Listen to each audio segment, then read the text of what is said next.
Chapter 5. 3 Broken Threads. Sherlock Holmes had, in a very remarkable degree, the power of detaching his mind at will. For 2 hours the strange business in which we had been involved appeared to be forgotten, and he was entirely absorbed in the pictures of the modern Belgian masters.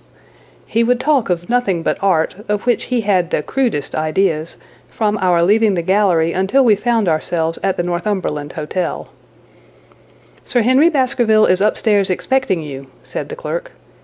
"He asked me to show you up at once when you came." "Have you any objection to my looking at your register?" said Holmes. "Not in the least." The book showed that 2 names had been added after that of Baskerville. One was Theophilus Johnson and family, of Newcastle, and the other Mrs. Oldmore and maid, of High Lodge, Alton. "Surely that must be the same Johnson whom I used to know," said Holmes to the porter. "A lawyer, is he not, grey-headed and walks with a limp?" "No, sir, this is Mr. Johnson, the coal owner, a very active gentleman, not older than yourself." "Surely you are mistaken about his trade." "No, sir, he has used this hotel for many years, and he is very well known to us." "Ah, that settles it. Mrs. Oldmore, too, I seem to remember the name. Excuse my curiosity, but often in calling upon one friend one finds another." "She is an invalid lady, sir. Her husband was once mayor of Gloucester. She always comes to us when she is in town." "Thank you. I am afraid I cannot claim her acquaintance.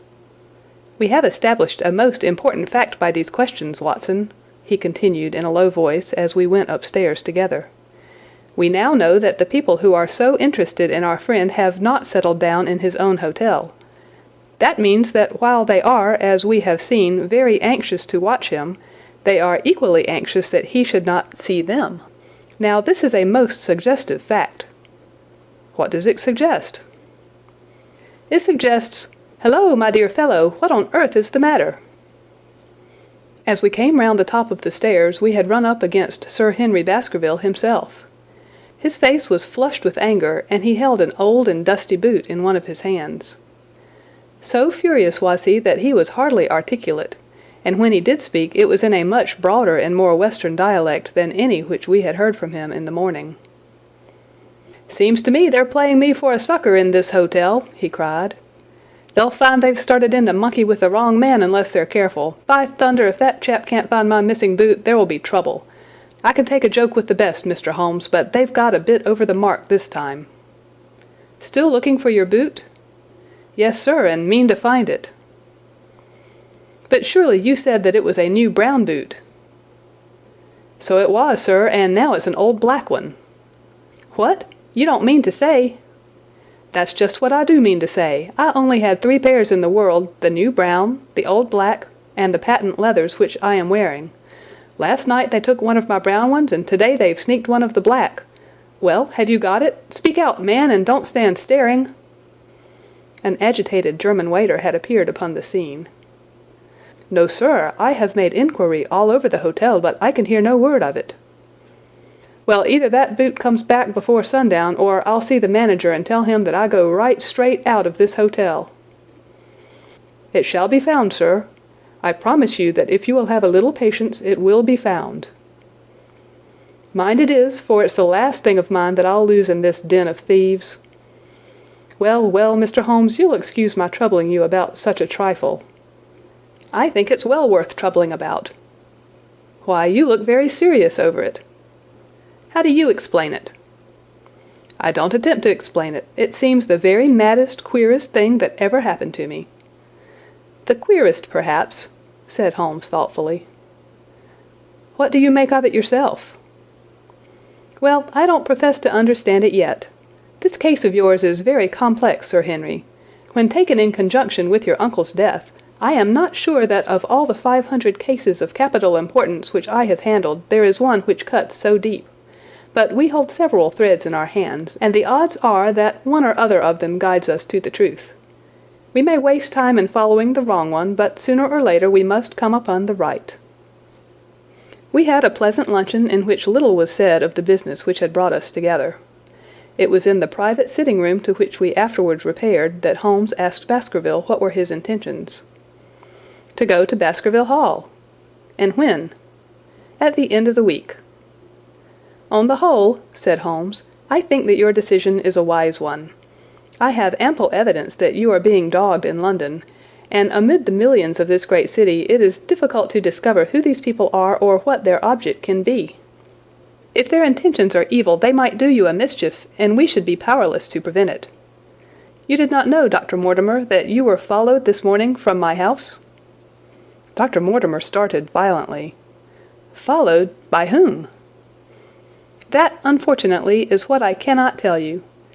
Have you among your neighbours or acquaintances on Dartmoor any man with a black, full beard? No. Or let me see. Why, yes. Barrymore, Sir Charles's butler, is a man with a full black beard. Ha! Where is Barrymore? He is in charge of the hall. We had best ascertain if he is really there, or if by any possibility he might be in London. How can you do that? Give me a telegraph form. Is all ready for Sir Henry. That will do. Address to Mr. Barrymore, Baskerville Hall. What is the nearest telegraph office? Grimpen. Very good. We will send a second wire to the postmaster, Grimpen. Telegram to Mr. Barrymore, to be delivered into his own hand. If absent, please return wire to Sir Henry Baskerville, Northumberland Hotel. That should let us know before evening whether Barrymore is at his post in Devonshire or not.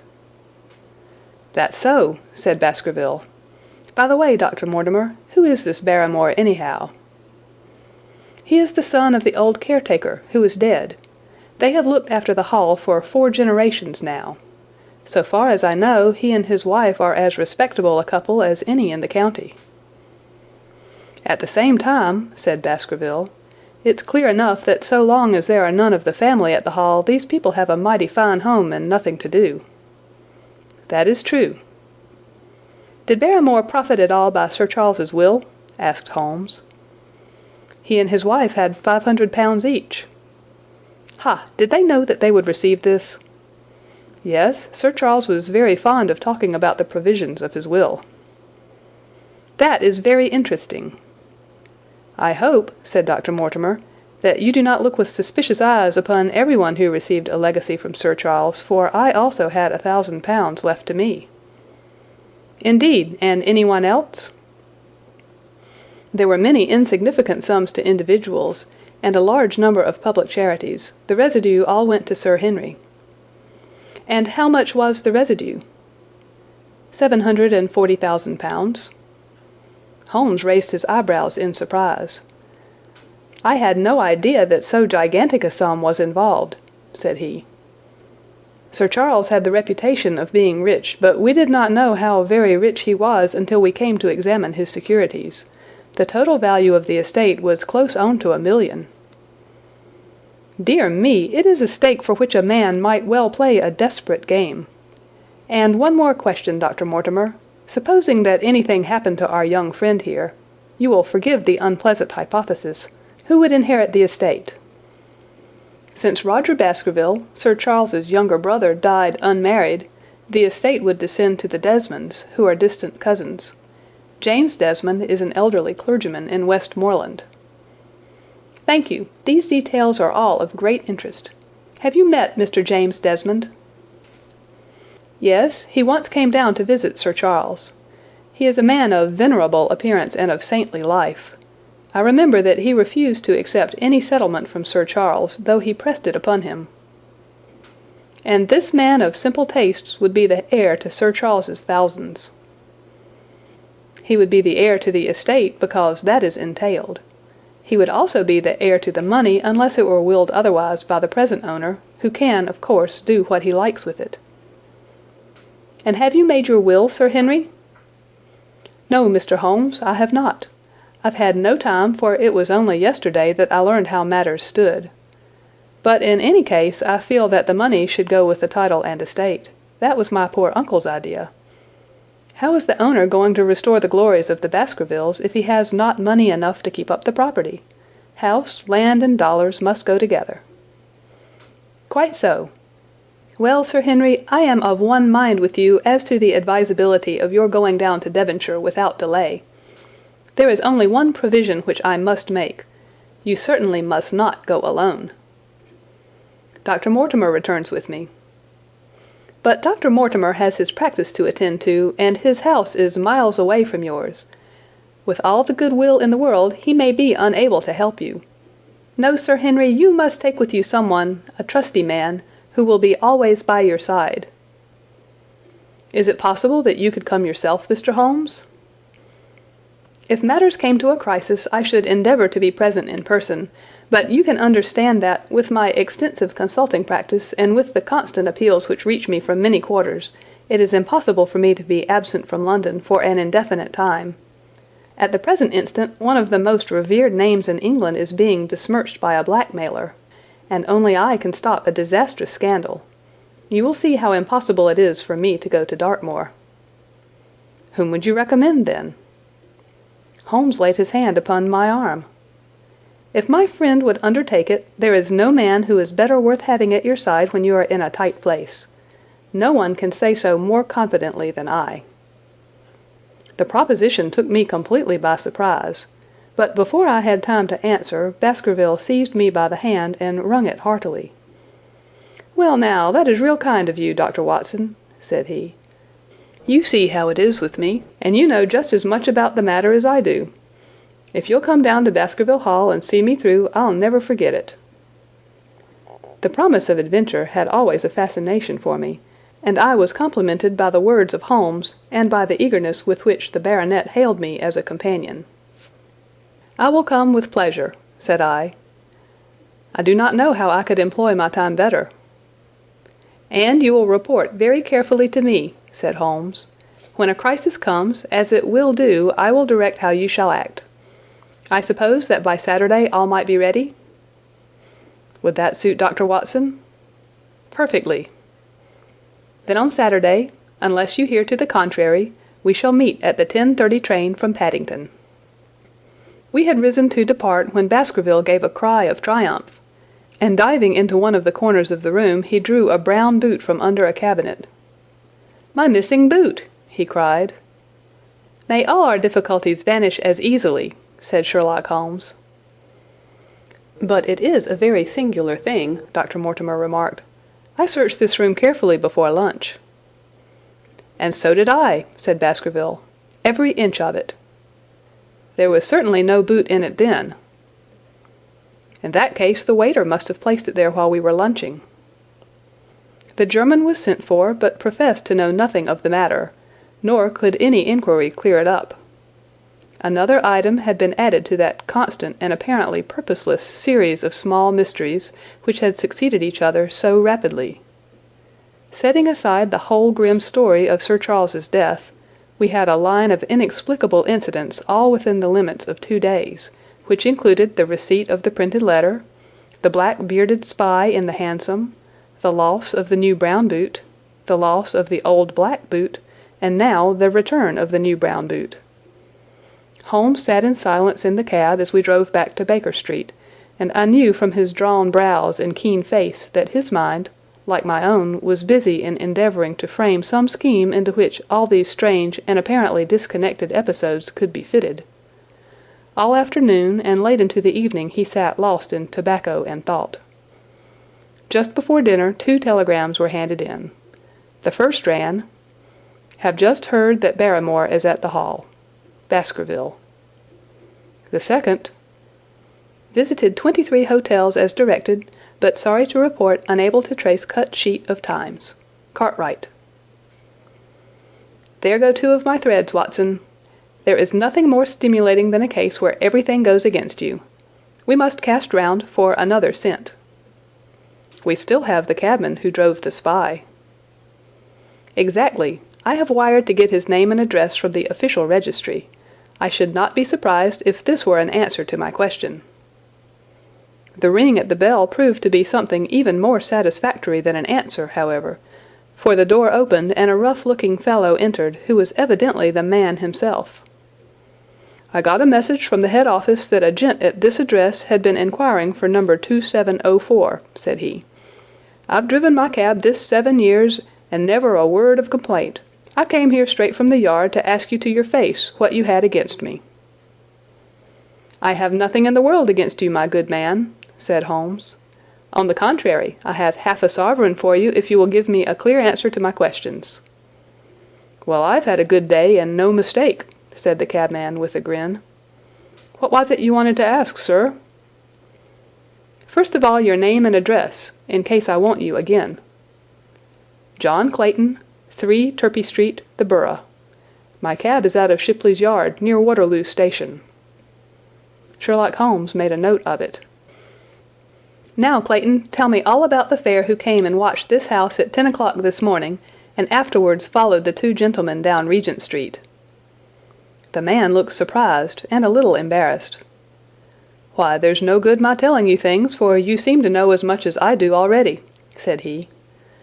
"The truth is that the gentleman told me that he was a detective, and that I was to say nothing about him to anyone." "My good fellow, this is a very serious business, and you may find yourself in a pretty bad position if you try to hide anything from me. You say that your fare told you that he was a detective?" "Yes, he did." "When did he say this?" "When he left me." "Did he say anything more?" "He mentioned his name." Holmes cast a swift glance of triumph at me. "Oh, he mentioned his name, did he? That was imprudent. What was the name that he mentioned?" "His name," said the cabman, "was Mr. Sherlock Holmes." Never have I seen my friend more completely taken aback than by the cabman's reply. For an instant he sat in silent amazement. Then he burst into a hearty laugh. "A touch, Watson, an undeniable touch," said he. "I feel a foil as quick and supple as my own. He got home upon me very prettily that time. So his name was Sherlock Holmes, was it?" "Yes, sir, that was the gentleman's name." "Excellent. Tell me where you picked him up, and all that occurred." "He hailed me at 9:30 in Trafalgar Square. He said that he was a detective, and he offered me 2 guineas if I would do exactly what he wanted all day, and ask no questions. I was glad enough to agree. First we drove down to the Northumberland Hotel, and waited there until 2 gentlemen came out and took a cab from the rank. We followed their cab until it pulled up somewhere near here." "This very door," said Holmes. "Well, I couldn't be sure of that, but I dare say my fare knew all about it. We pulled up halfway down the street and waited an hour and a half. Then the 2 gentlemen passed us, walking, and we followed down Baker Street and along—" "I know," said Holmes. "Until we got 3/4 down Regent Street. Then my gentleman threw up the trap, and he cried that I should drive right away to Waterloo Station as hard as I could go. I whipped up the mare, and we were there under the 10 minutes. Then he paid up his 2 guineas, like a good one, and away he went into the station. Only just as he was leaving he turned round and he said, 'It might interest you to know that you have been driving Mr. Sherlock Holmes. That's how I come to know the name.'" "I see. And you saw no more of him?" "Not after he went into the station." "And how would you describe Mr. Sherlock Holmes?" The cabman scratched his head. "Well, he wasn't altogether such an easy gentleman to describe. I'd put him at 40 years of age, and he was of a middle height, 2 or 3 inches shorter than you, sir. He was dressed like a toff, and he had a black beard, cut square at the end, and a pale face. I don't know as I could say more than that." "Color of his eyes?" "No, I can't say that." "Nothing more that you can remember?" "No, sir, nothing." "Well, then, here is your half-sovereign. There's another one waiting for you if you can bring any more information. Good night." "Good night, sir, and thank you."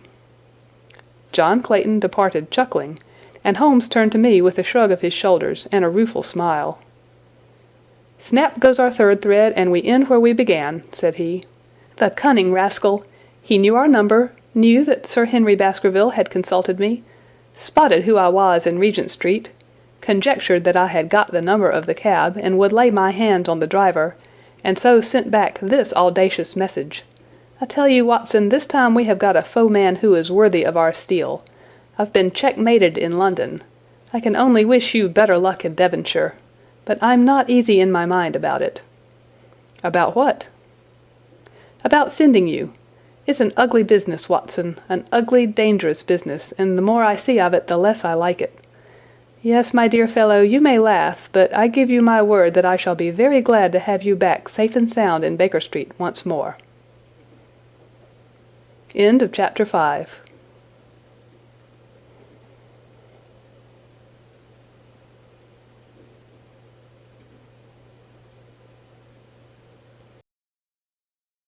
Are you ready to dive into the darkest depths of fear and suspense? Don't miss out on our latest spine-chilling tales and terrifying encounters. Subscribe now to Dark Tales, Horror Stories, and join our community of brave souls who dare to explore the unknown. Hit the subscribe button below and prepare yourself for a journey into the shadows. Subscribe now and let the nightmares begin.